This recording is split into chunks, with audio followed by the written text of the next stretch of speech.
Bom dia, bom dia. Eu sou Andréia Amaral, coach analista de perfil comportamental e venho trazer reflexão do dia para você. Hoje eu quero te falar sobre o poder que só pertence a você. Qual que é esse poder? De mudar a si mesmo. E eu vou te contar por que eu quero falar disso hoje. Eu ministrei treinamento sobre humanização do atendimento para aproximadamente 450 pessoas, são colaboradores da área de saúde da prefeitura da minha cidade. E qual que é a maior dificuldade das pessoas? São elas entenderem que elas não podem mudar o outro, que elas só podem mudar elas mesmas. E do que se trata a humanização? É olhar o outro como ser humano, entender que o outro é uma pessoa igual a você. Ela pode ter características diferentes, habilidades diferentes, mas ela vive no mesmo mundo com você, que você tem alegrias, tem desafios, tem tormentas e precisa ser tratado como ser humano. E um princípio que eu sempre digo: todo mundo precisa se sentir amado, aceito e importante. E quando eu vejo o outro como uma pessoa importante e trato ele como uma pessoa importante e trato ele como ele gostaria de ser tratado, eu humanizo. E tratar o outro como ele gostaria de ser tratado, às vezes é um desafio, porque eu não conheço o outro. E eu preciso entender que eu preciso aprender a me colocar no lugar do outro. E colocar no lugar do outro não é possível 100%. A gente consegue chegar, às vezes, perto, mas nunca vamos conseguir porque não temos os mesmos sentimentos, as mesmas emoções. A mente da pessoa é um território só dela. Então, a gente nunca vai conseguir se colocar 100% no lugar das pessoas. E o maior problema é de se falar em humanizar. Quando a gente fala de humanidade, por exemplo, de serviço onde trabalham várias pessoas, é que as pessoas falam assim: ah, mas eu faço isso, e fulano, e ciclano, mas eu faço minha parte, e o fulano não faz. E aí vem essa questão, que o poder só pertence a você, é a sua capacidade de mudar a si mesmo. Eu só posso humanizar, eu só consigo humanizar se eu fizer uma mudança em mim. E eu tenho que lembrar que eu não consigo mudar o outro. O outro não pertence ao meu controle, eu não consigo, eu não mudo ninguém. E como já é difícil mudar a gente mesmo. Todos nós temos maus comportamentos. São atitudes que a gente gostaria de mudar e a gente não consegue. A gente sabe que precisa, sabe que está errado, mas de forma inconsciente, de forma emocional, eu vou repetindo aquelas ações, aquelas atitudes. Então, como já é difícil a gente mudar a nós mesmos. Quem dera se eu acordasse e falasse: nossa, hoje eu vou ser a Andréia do jeito que eu gostaria. Andréia que não falha, que não erra, que trata todo mundo sempre maravilhosamente bem, que age assim, tal situação, mas não é assim. Então, esse poder de mudança, ele cabe a mim. E para humanizar, eu preciso de mudar a mim. Por quê?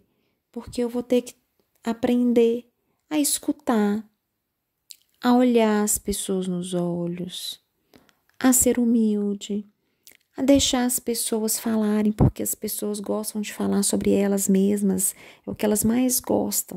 Elas não querem tanto saber de nós, elas querem saber dela. É se colocar no lugar do outro, é às vezes tocar, é compreender, é acolher. E para fazer isso tudo, eu preciso de mudar a mim. Eu não tenho como humanizar, eu não tenho como ter empatia pelo outro se eu não fizer uma mudança interna, se eu não aprender a entender que o outro é importante, que o outro gosta de se sentir importante, precisa se sentir importante, e que a forma que eu utilizo para humanizar é fazer ele se sentir importante. Ninguém quer ser tratado como mais um. Eu não quero, você não quer.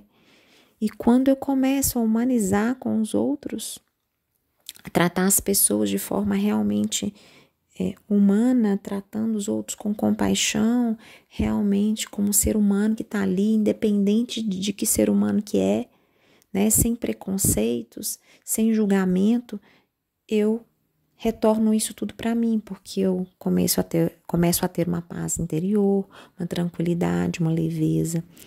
Só que essa mudança é minha.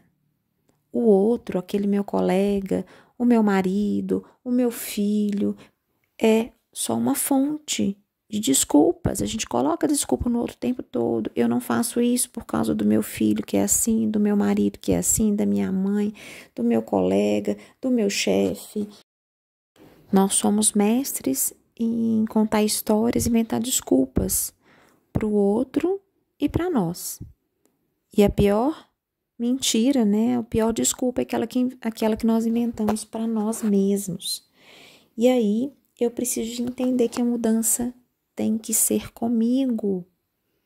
E eu mudo o outro quando? Quando eu mudo o meu comportamento, porque eu mudando o meu comportamento, muitas vezes eu deixo de jogar um jogo tóxico com o outro, de alimentar o vício do outro, e o outro, vendo a minha mudança de comportamento, ele muda.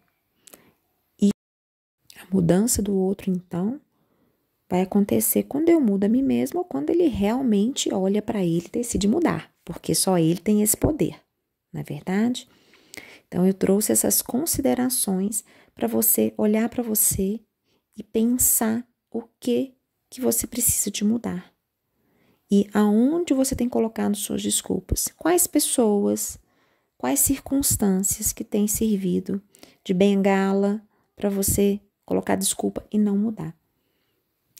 E eu queria que você pensasse que quando você humaniza o tratamento com outras pessoas, o seu olhar com outras pessoas, e você muda a você mesmo, você tem uma vida muito mais leve, uma vida muito melhor. A mudança, ela vem de dentro. A mudança não vem de fora. Você pode mudar a sua casa, o seu trabalho, ficar extremamente próspera financeiramente. Você pode mudar o seu meio, todo, as pessoas que você convive, mas a mudança ela é interna e só você pode realizar. E é um trabalho de formiguinha, é um processo, um dia de cada vez, uma atitude de cada vez, uma mudança de comportamento de cada vez e devagar. Nem sempre a gente consegue mudar como gostaria, mas nós precisamos fazer a nossa parte e trabalhar a única pessoa que nós podemos trabalhar de verdade, que somos nós. Espero que tenha feito sentido para você. Se fez, compartilhe. Um grande abraço e até a próxima.